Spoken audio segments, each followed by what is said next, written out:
The top 10 differences between a fancy rat and a pouched rat. While pouched rats are seen by fancy rat owners as an amazing dream pet, it's important to understand the differences between the two. These are the top 10 differences between fancy rats and pouched rats, based on our experience as owners of both. We hope you enjoy. Before we start, don't forget to hit that subscribe button. Number 10. Experience required. You need to be an experienced animal owner.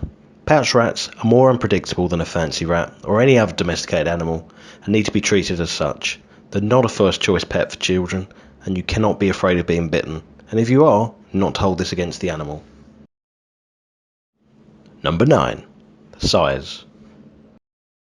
While a typical fancy rat can reach a length of between 9 and 12 inches, a Gambian can reach anything up to 36 inches in length, including the tail, and 2 kilograms in weight.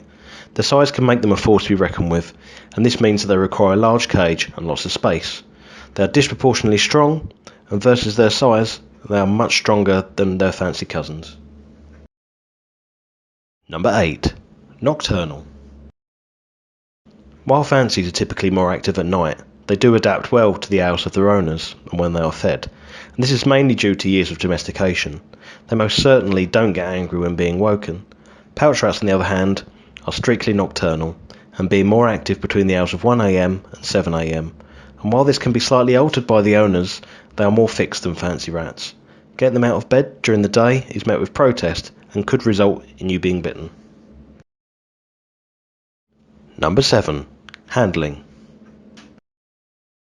While every fancy rat owner knows not to pick their rats up by its tail, pouched rats can be picked up by the thick base of their tail, and in some cases this is much safer than sliding your hand under them, and this is mainly due to the fact that their mothers carry them around as kits by their tail, and while this shouldn't be done for extended amounts of time, it can be used to direct them and move them away from danger without fear of being bitten. Number 6. Toilet training. Many fancy rat owners know that training their rats is entirely possible, and in most cases quite easy. Pouched rats make the process even easier by being litter trained from birth.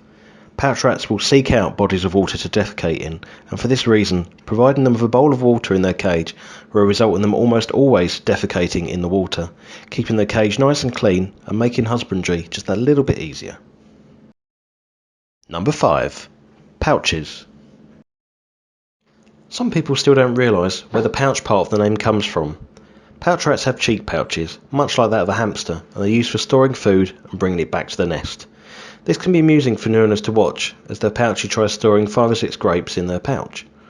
It's important for owners to be able to get their pouches used to having their cheeks emptied.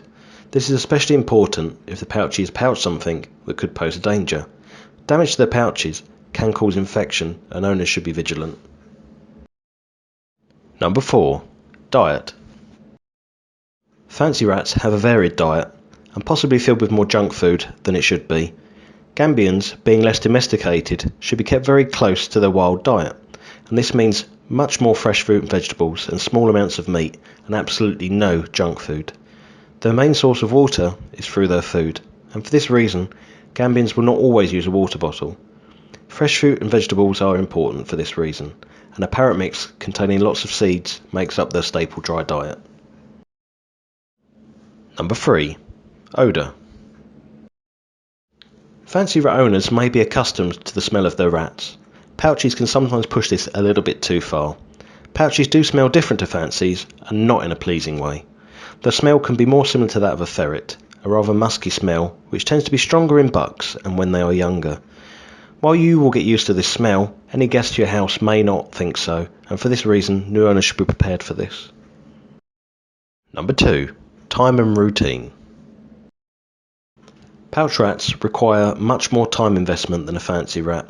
As with a new puppy, expect to spend at least 2 hours a day interacting with a young pouchie, teaching them what is and isn't acceptable and helping them to bond with you. And this is the most important when they're between 6 and 10 weeks old, but you should continue this their entire life.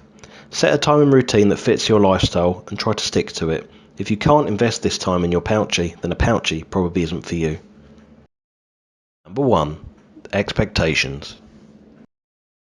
The most important thing to remember is a pouched rat is not a fancy rat. They may share a few characteristics, but they differ in more ways than they are similar, and for this reason, if you're expecting a big fancy rat, you may be a little bit disappointed. Fancy rats are friendly and inquisitive, whereas pouchies are more aloof, and in some ways more like a puppy or a monkey. Being much less predictable and less humour orientated and less eager to engage, and a lot more strong-willed than a fancy rat. Lastly, expect to be totally captivated by your new friend, and enjoy the experience of being owned by a pouchie. Thanks for watching, we hope you enjoyed. Subscribe for more, Arthur Pouchie.